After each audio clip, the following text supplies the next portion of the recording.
During World War II, the primary weapon of choice for most infantrymen was the manually reloaded rifle. The Soviet Union used the Mosin rifle, while the Germans armed themselves with the Mauser.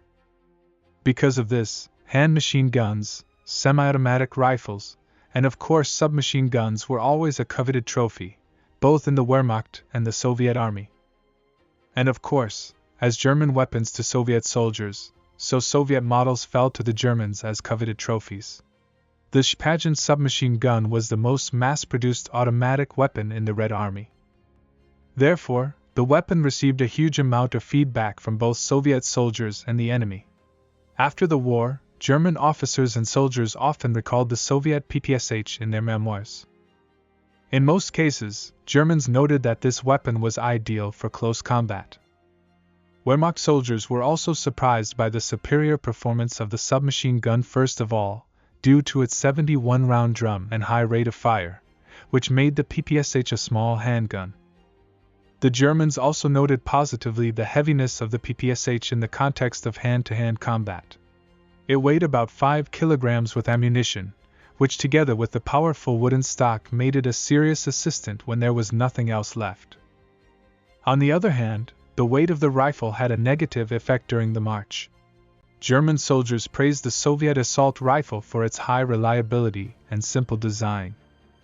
But Germans and Soviet soldiers noted one common drawback: nobody liked the mechanism of drum shelling. It was too complicated and required a lot of attention.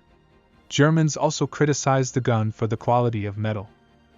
Wehrmacht soldiers did not like the fact that the machine gun had to be cleaned and lubricated regularly.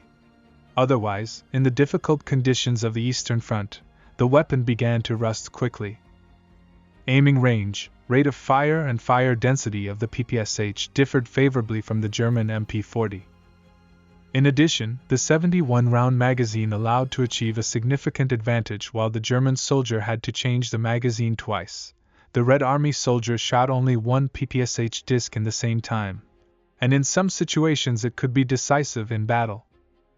However, the best characterization of the PPSh is the 1942 address of Felix Steiner, commander of the Waffen-SS Viking Division, to his commanders. Steiner proposed to establish in Germany the production of their own automatic pistols under the German 9x19 parabellum caliber cartridge. He reasoned that the Soviet model was ideal for warfare on the Eastern Front.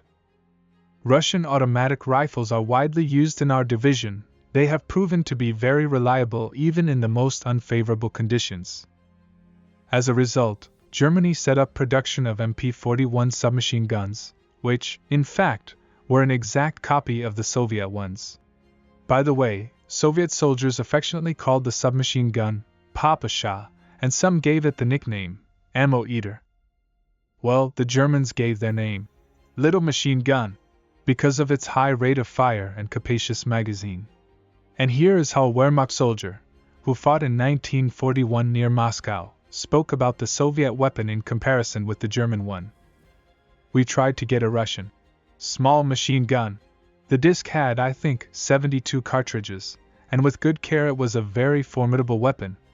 In general, Russian weapons were valued for their simplicity and reliability. But it was very poorly protected from corrosion and rust. Our weapons were better treated. Of course, the PPSh had problems, which the Germans pointed out. First, they were confused by drum magazines. They were too bulky, extremely unreliable, and most importantly heavy to load.